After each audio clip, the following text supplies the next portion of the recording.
Madali kang ma-offend, para sa'yo to. Isa sa pinaka-powerful na skill na pwede mong matutunan sa buhay is learning not to get offended. Kasi the moment na lahat na lang pinepersonal mo, binibigay mo sa ibang tao ang remote control ng emotions mo. May magko-comment, maaapektuhan ka.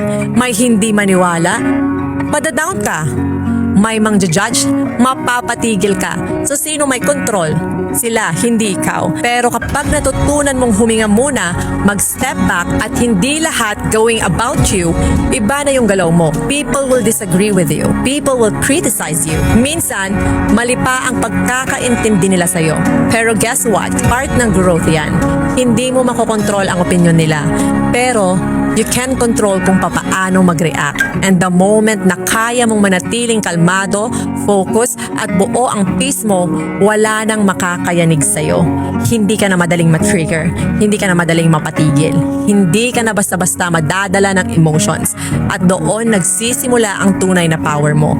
Because when nothing can control your emotions, you become unstoppable.